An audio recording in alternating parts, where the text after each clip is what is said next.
अगर आप जवाहर नवोदय विद्यालय की तैयारी कर रहे हैं तो आपको पता होना चाहिए कि आपका पेपर 30 अप्रैल को होगा, जिसमें से आज 23 अप्रैल है। टोटल आपके पास 7 दिन बचे हैं। इन 7 दिनों में हम नवोदय विद्यालय की कैसे तैयारी करें जिससे हमारा पेपर अच्छी तरीके से निकल जाए और हमारा सिलेक्शन भी हो जाए। तो आज की इस वीडियो में हम इसी पर बात करने वाले हैं। तो चलिए वीडियो को शुरू करते हैं। देखिए, अगर आपको जवाहर नवोदय विद्यालय में सिलेक्शन लेना है तो उसके लिए आपको सबसे पहले नवोदय विद्यालय का मॉडल पेपर देखना होगा। आप पहला काम यही करेंगे कि जवाहर नवोदय विद्यालय का मॉडल पेपर लीजिए और उसमें आप देखिए कि कौन कौन से क्वेश्चन आपको आ रहे हैं। जैसे पहला क्या है, सबसे पहले उसमें मानसिक योग्यता आती है, रीजनिंग। आप रीजनिंग को देखिए कि उसमें आपको काफ़ी सारे क्वेश्चन तो आते होंगे।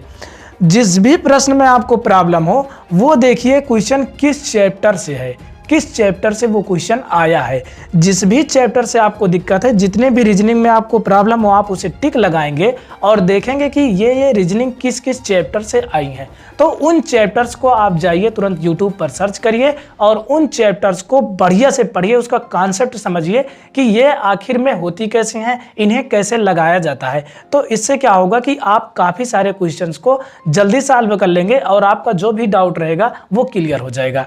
दूसरा तरीका क्या है कि जैसे आप मैथ के सेक्शन में पहुंचे तो आप देखिए कि उसमें काफ़ी सारे सवाल हैं मैथ की, आपको बहुत आसान सवालें कुछ मिल जाएंगी। तो आपको वो जितने सवाल हैं आप उसको लगा लीजिए। अब देखिए कि आपको कौन कौन सी सवालें नहीं आ रहे हैं। जिस भी सवाल में आपको परेशानी हो उस सवाल पर आप गोला लगाइए, उसको टिक लगाइए, गोला लगाइए, गोला लगाइए।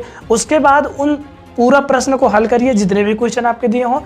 जो सवाल पे आप गोला लगाए हैं देखिए कि वो सवालें किन चैप्टर से आई है।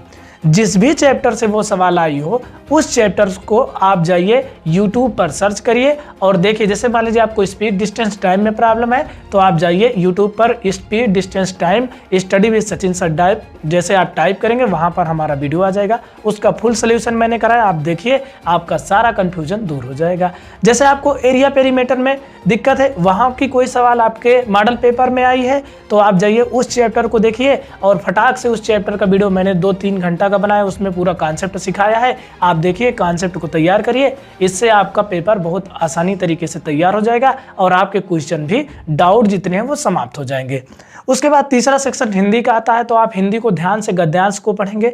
गद्यांश को जब आप पढ़ेंगे तो उसमें भी आप देखिए कि कहानी में क्या पूछ रहा है। अगर उसमें शीर्षक पूछ रहा है तो आप पढ़िए बार बार कि देखिए किसका नाम बार बार आ रहा है। जो बार बार आएगा वही उसका शीर्षक होता है। कोई पर्यायवाची पूछ रहा है तो आप देखिए कि इसका पर्यायवाची क्या होता है। अगर आपको पर्यायवाची पढ़ने में दिक्कत है तो आप जाइए कि आपके बुक में पर्यायवाची दिया है, पूरा उसको पर्यायवाची पढ़िए ध्यान से कि उसमें जो इंपॉर्टेंट पर्यायवाची हो आपके मॉडल पेपर में आ सकती हो उसको आप बढ़िया से तैयार करें। इससे आपकी पर्यायवाची तैयार हो जाएगी, विलोम शब्द तैयार हो जाएगा, समानार्थी शब्द तैयार हो जाएगा। तो आप काफ़ी सारे क्वेश्चंस को इस तरीके से तैयार कर सकते हैं। तो टोटल आप जब ये तैयार कर लें तो उसके बाद फिर आप दूसरा मॉडल पेपर हल करें। पहले मॉडल पेपर में आपको ये पता चलेगा कि हमें इन चैप्टर्स में प्रॉब्लम है, हमें ये चैप्टर पढ़ना चाहिए। उसके बाद जैसे आप पढ़ें तो फिर आप अगला मॉडल पेपर करें। जब आप अगला मॉडल पेपर करें तो देखेंगे कि आपका जो भी डाउट रहेगा वो काफ़ी ज़्यादा आसान हो गया रहेगा, मतलब आपको बहुत ही कम क्वेश्चंस में प्रॉब्लम आएगी। उसके बाद फिर भी आपको प्रॉब्लम आती है तो फिर आप यही काम करिए, उस चैप्टर्स में जो सवाल ना आए उस पर आप गोला लगाएंगे। उसके बाद जाइए यूट्यूब पर सर्च करिए, उस सवाल को रटिए मत, उसका कॉन्सेप्ट देखिए कि ये कॉन्सेप्ट क्या होता है, कैसे सवाल ये लगाई जाती है। अगर मान लीजिए इसी टाइप की कोई और सवाल आ गई या फिर इससे थोड़ा हार्ड आ गई तो हम उसको कैसे लगा सकते हैं। आप कॉन्सेप्ट पढ़ेंगे तो आपको बहुत अच्छी तरीके से समझ में आएगा। फिर अगला क्वेश्चन फिर कोई और उस चैप्टर से आएगा तो वहां से आप उस क्वेश्चन को नहीं छोड़ेंगे अगर आपने कॉन्सेप्ट अच्छे से सीखा है।